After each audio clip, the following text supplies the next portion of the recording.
technology that is built for your every sense.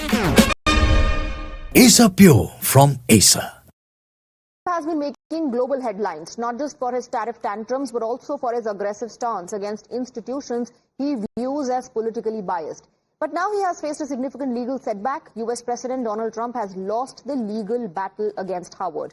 US federal court has struck down his administration's freeze on $2.6 billion in research funding to Harvard University. The court has ruled the funding cut unlawful and branded it an act of ideological retaliation targeting Harvard over campus anti-Semitism allegations and protests. The court said that there is no evidence of financial misuse by Harvard and said the freeze violated constitutional protections, including the speech and academic freedom. Remember, Trump had accused Harvard of failing to protect Jewish students and allowing hate to flourish, justifying the funding cuts as a crackdown on campus extremism. But Harvard fought back, insisting the move was retaliatory and emphasizing their commitment to inclusion and federal compliance. Let's go across to Sanjoy Chaudhary, my colleague who's joining us on the broadcast with more details. It's a huge embarrassment, isn't it, for the Trump administration, for Donald Trump himself? Undoubtedly, because Harvard, first of all, the fact that he took on Harvard, was it necessary at all? So that's the first thing that has to be kept in mind. And when Harvard went to court, and it must be said that America has a legislature, an executive, and a judiciary. The judicial discussions led to a decision, and the decision struck down the executive's order. Now, what happens? At best, Trump can go to the Supreme Court. But at this point, it's a clear defeat for him. In any case, Harvard is one university in the world. First of all, it's the most prestigious, one of the most prestigious. And it has funds worth over $50 billion. So if it's a serious battle, Harvard can fight it out for 4 years. And while there may be temporary setbacks, Harvard will definitely emerge winner because of the reserves it has. But this does not apply to other universities who do not have the resources that Harvard has. They are actually applauding this decision, because if push comes to shove, and if it's a fight against any other university who do not have the resources that Harvard has, then naturally they have to bow down.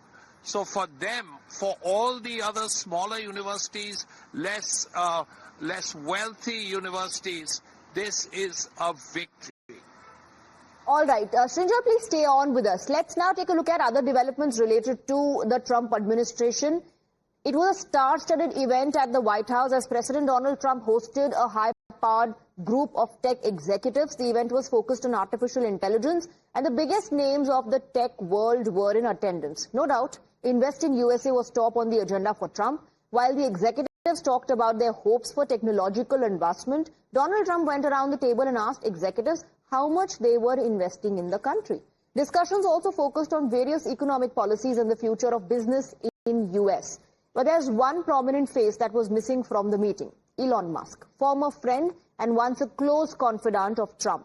Elon Musk was not part of the meeting. There's no specific reason given for his absence. On the table were also many Indian origin CEOs, including Sundar Pichai, Google CEO Satya Nadella, Microsoft CEO Sanjay Mehrotra, Micron CEO Vivek Ranadive, and TIBCO Software Chairman Shyam Sankar Palantir. Executive in a interesting banter, Meta's Mark Zuckerberg, who sat to Trump's right, said Meta was investing $600 billion. Let's go back to Srinjoy, who continues to be with us on the broadcast. Well, the meeting definitely made headlines, but what garnered attention and eyeballs was Elon Musk's absence. Yes, the most powerful man in the world invited the richest man in the world, and the richest man didn't turn up. Now, Elon Musk probably believes that while Trump will remain the most powerful man in the world for another 3.5 years, he has a good chance of remaining the wealthiest man in the world after that. And therefore, he can continue to be the richest man when Donald Trump will not be the most powerful man. And he's waiting for his time to come. That's how Musk probably sees it. But importantly, this is not going to work easily because here you are, you're calling some of the biggest names in the world, and then to ask them, okay, how much you're going to invest, it's not like this. These things don't really happen this way. But well, the president is the way he is, and he has decided that he wants straight answers.